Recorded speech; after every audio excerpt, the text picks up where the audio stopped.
Olá a todos, espero que estejam bem. Hoje vamos começar uma série de três lives sobre a parentalidade. Vamos ter então três sessões. Esta primeira sobre os desafios da parentalidade, depois o segundo live sobre os estilos parentais e o último live, por fim, sobre o nosso comportamento, o comportamento dos pais face aos castigos, face às recompensas, não é? E aqui, em qualquer uma destas situações, com todas as consequências que daqui vêm também, não é? Positivas e negativas, naturalmente. Ok, então, vamos lá. Os desafios da parentalidade. Acho que é comum na maior parte dos pais, não é, esta referência que a parentalidade, não é, o ser-se pai ou ser-se mãe, que é uma das tarefas mais difíceis que nós temos nas nossas vidas.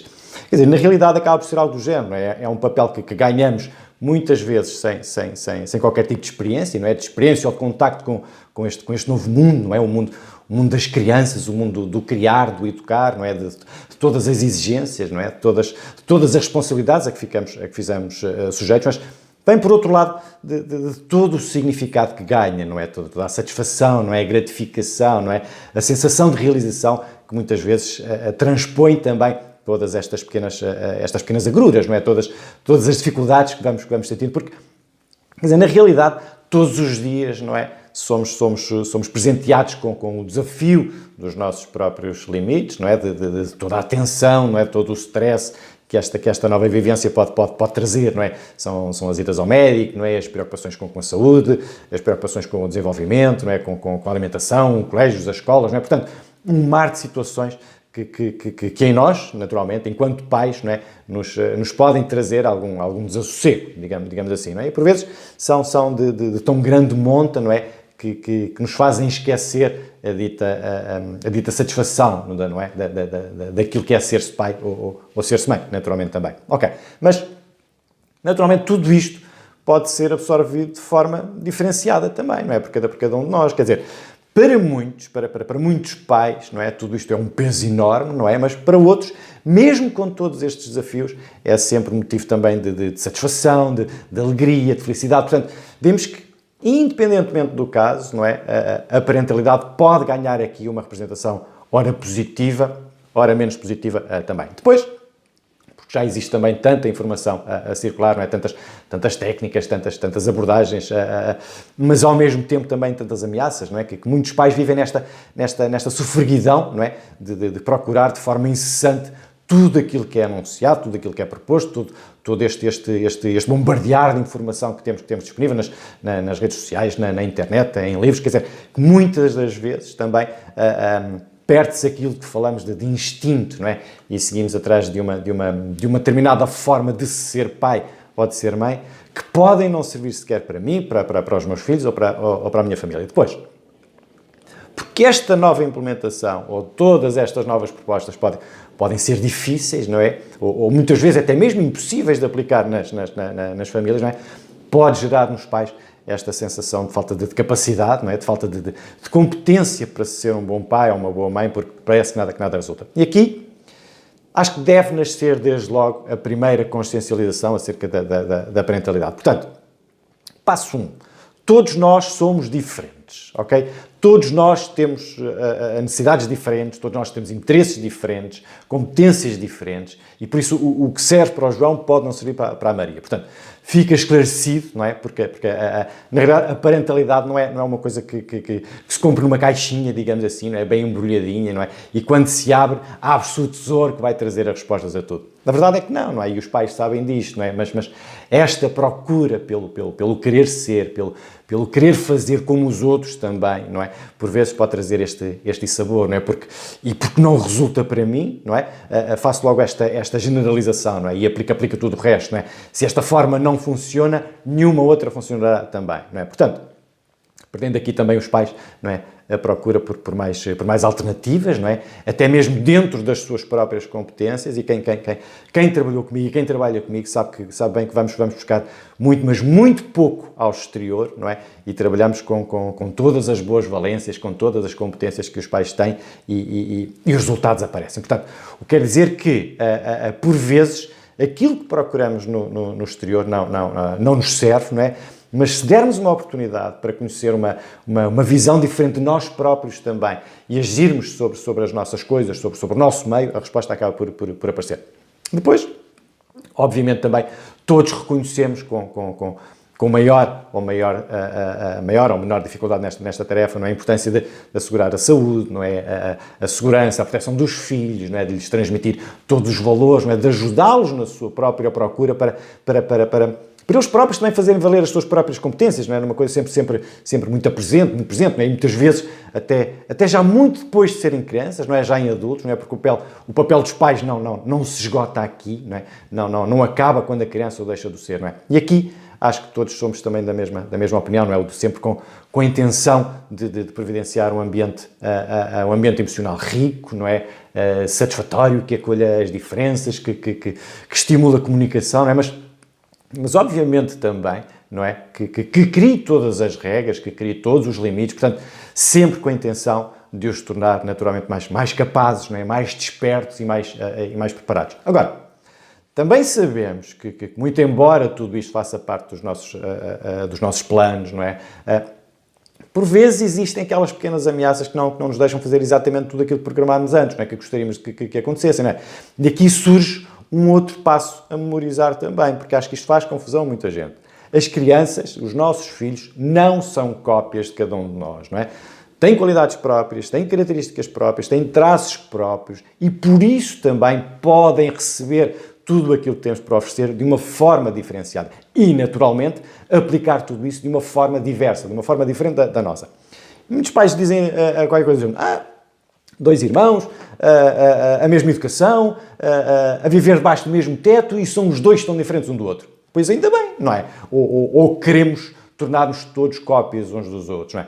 E depois, já repararam também que quando este tipo de frase é mencionada, não é? Porque nos estamos a referir a uma determinada comparação para nós nos traz alguma dificuldade entre os filhos, não é? Pois, normalmente nós fazemos isto, não é? Queixamos das dificuldades, não é?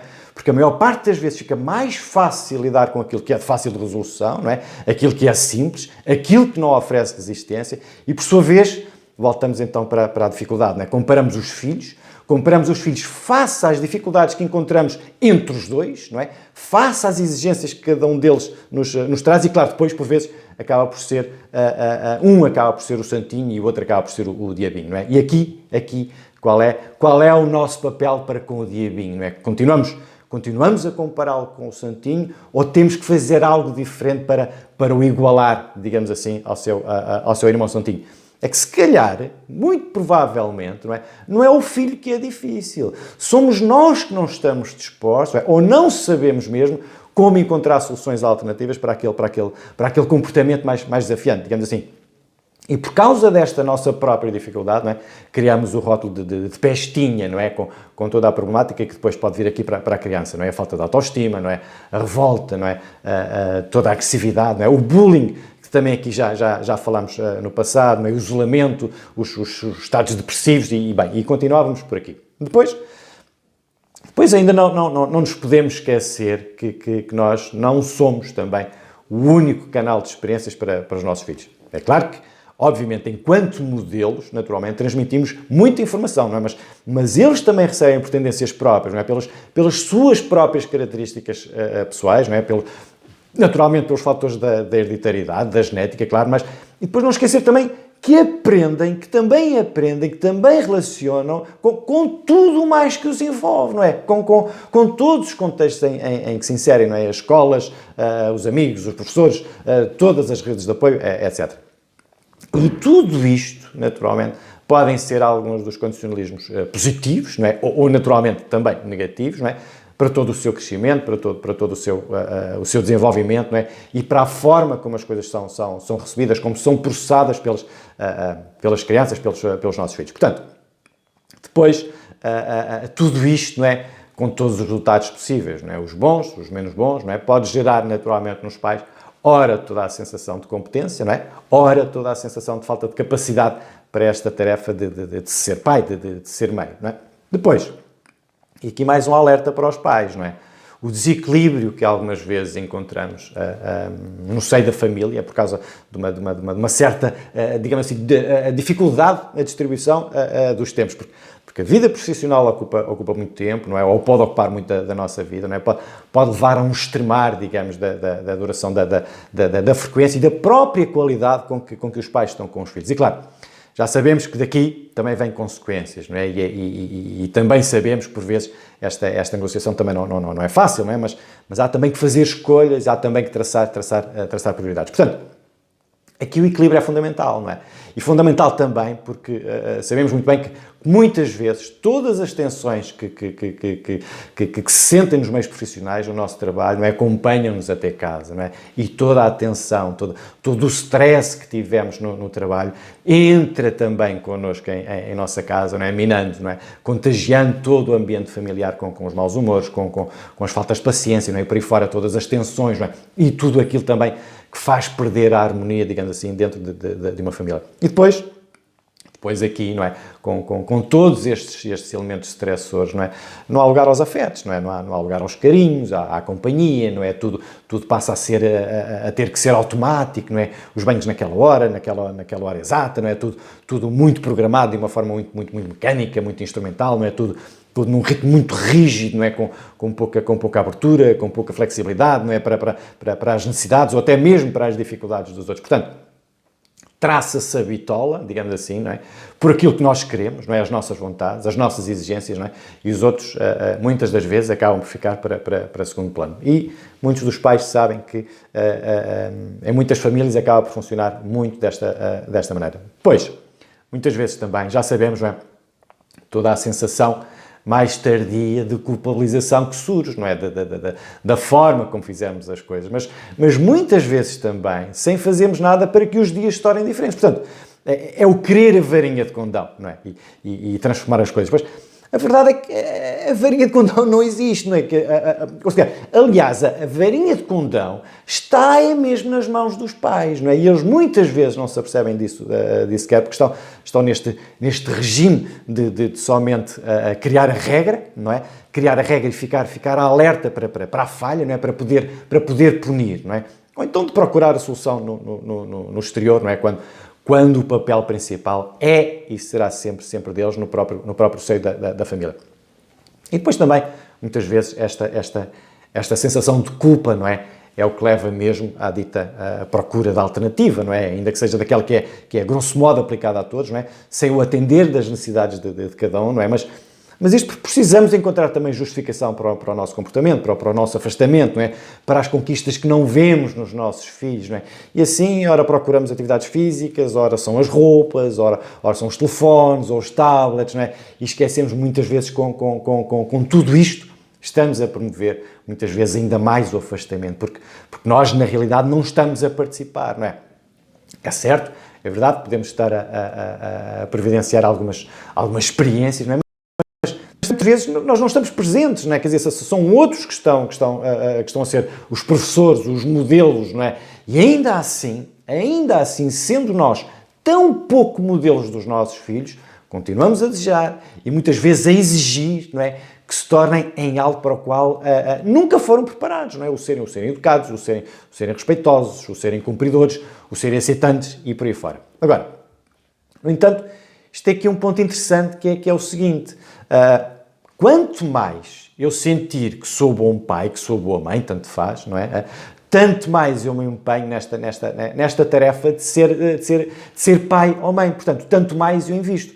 A verdade é que, por vezes, as expectativas sobre nós e sobre as crianças, não é? É tão grande que acabamos por nos boicotar a nós próprios, não é? E boicotamos também a própria relação entre pais e filhos, porque muitas vezes todos estes desafios diários, se não forem atendidos daquela forma específica, não é? Daquela determinada maneira, acabam por resultar na frustração dos pais e depois, claro, na dos filhos também por contágio, não é? Portanto, vamos aqui considerar, acho que é importante considerar que E esta é uma abertura da mente para os pais que é importante. Poderão haver 1 milhão de formas de olharmos para as coisas, 1 milhão de formas para encontrarmos uma solução para os problemas. E é como se costuma dizer, o sair da caixa, não é? O ver com outros olhos, o permitir ser mais permeável para aprender mais e depois, claro, para ensinar mais, naturalmente, e ensinar de forma diferente, não é? E ensinar também de acordo com aquilo que o outro também precisa, naturalmente. Agora, obviamente também que tudo isto pode ser exaustivo, não é?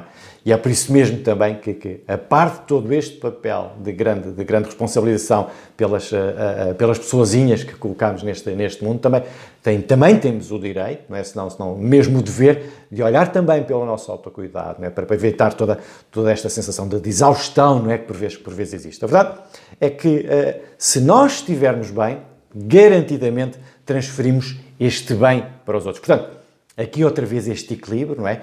Entre o que eu sou, o que os outros são, o que é que eu faço, o meu tempo, o tempo dos outros, os meus interesses, os interesses dos outros, quer dizer, as minhas necessidades, as necessidades dos outros e por aí afora, não é? Depois, no todo,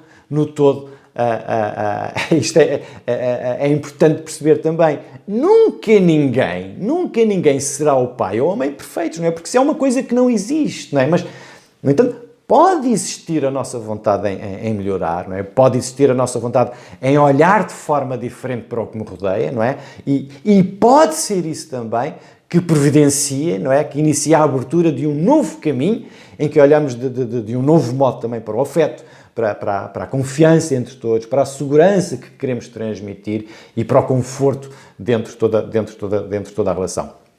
E lembre-se também, por vezes, vale mais dar menos, não é? Dar menos, mas dar bom, não é?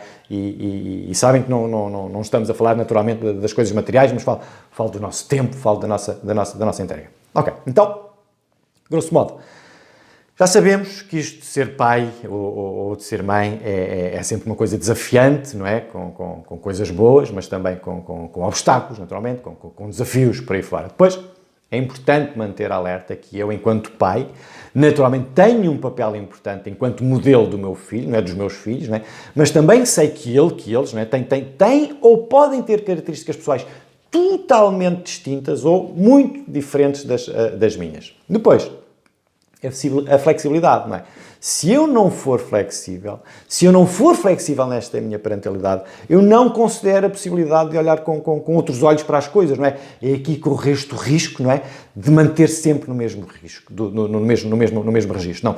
Não colho resultados, não é? E volto sempre ao queixume, não é? Do eu não sou capaz, eu não sei fazer isto, o rapaz é um diabinho e por aí fora. Depois, no fim também é sempre a velha questão de como olhamos para as coisas, não é? Ou valorizo mais o que me acontece negativo, não é? E entro nesse ciclo que me faz também afundar nesta sensação de falta de capacidade para resolver, ou olho para as coisas de uma forma crítica, não é? Avaliando também o meu papel, o meu desempenho, não é? Tentando também encontrar alternativas para aquele momento. Pois ainda este papel que alguns pais assumem, que é o da figura da autoridade, não é? Criando aqui um regime verdadeiramente de intimação, não é? Que acaba por afugentar também as crianças, as relações, o afeto e por aí fora, não é?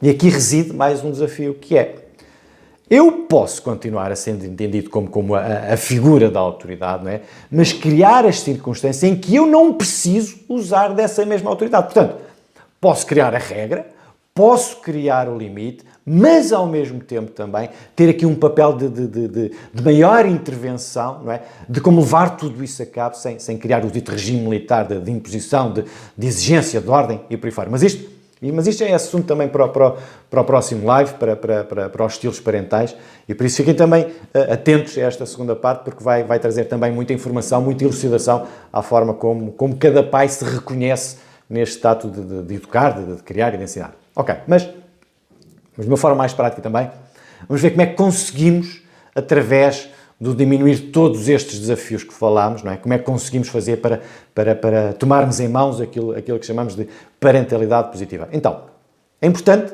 os pais reconhecerem que não são só eles que têm direitos também. Não é? As crianças também têm direitos, não é? Têm direitos e têm obrigações naturalmente, claro está. Depois, o reconhecer também que o papel dos pais é determinante no desenvolvimento das crianças, em todo este estimular das suas competências. E nesta linha de pensamento, não é?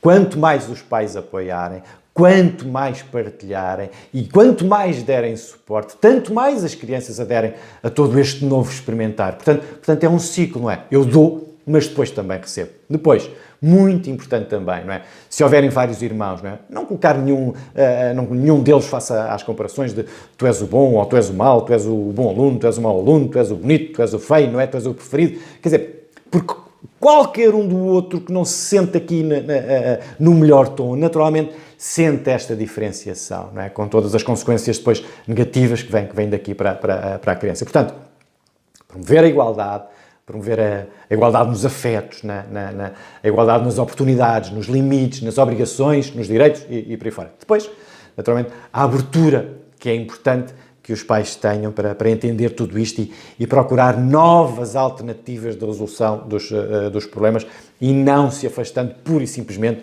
ou atirando para outra esta responsabilidade, não é assim? E saibam que, infelizmente, isto ainda se vai vendo muito, não é? Os professores que tratem, os educadores que tratem, os terapeutas que tratem, por aí fora, não é? Desfazendo-se eles também de alguma desta obrigação. Portanto, sempre central o papel dos pais, não é? A forma como interagem, como motivam os filhos, não é? Traçando aqui, neste caso, uma triangulação entre os professores, educadores, terapeutas, não é? A criança e os próprios pais. E, obviamente, é este conjunto que irá trazer o melhor para a criança também, acredito. Porque os pais inteiram-se dos seus interesses, não é? Ficam a conhecer e a partilhar também das suas dificuldades, porque recebem informação de outras pessoas, e ficam também a conhecer as suas competências e por aí fora. Portanto, todos ganham, naturalmente, especialmente aqui a criança, porque é o nosso objetivo, é o nosso alvo. Depois, tudo isto como um compromisso, não é?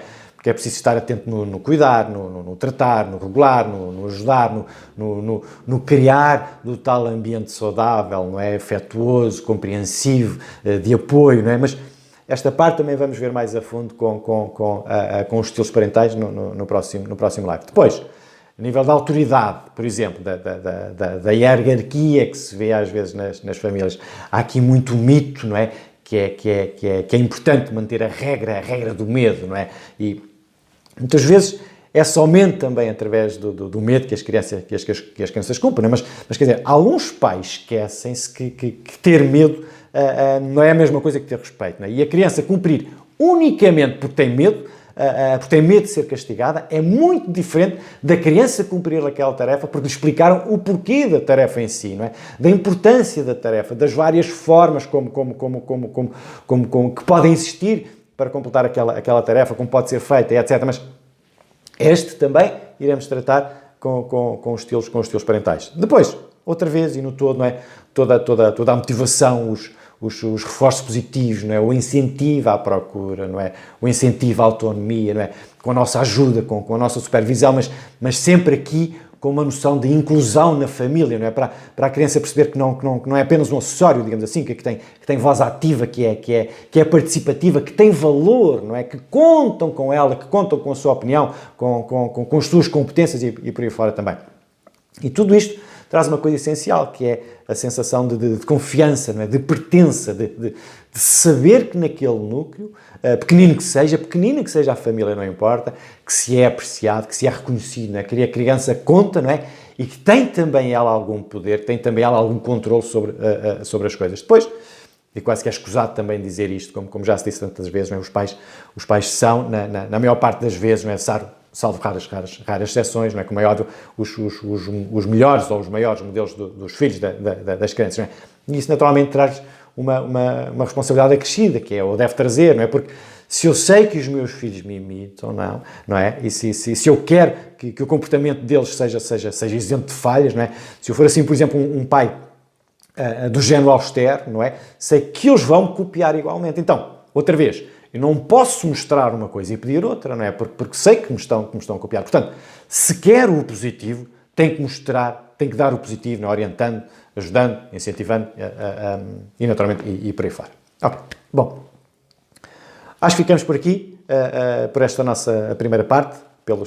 sobre os desafios. Agora, outra vez, tanto mais ficaria ou haverá por dizer, não é? Que isto é um tema que vai buscar ou pode ir buscar tantas outras coisas, não é? Ok, então, a segunda parte vai trazer então os estilos parentais. Brevemente anunciaremos a data também, e depois na terceira parte vamos falar sobre os castigos, sobre as recompensas e por aí fora. Ok, então hoje ficamos então por aqui. Obrigado por terem assistido, fiquem todos bem, obrigado, até depois.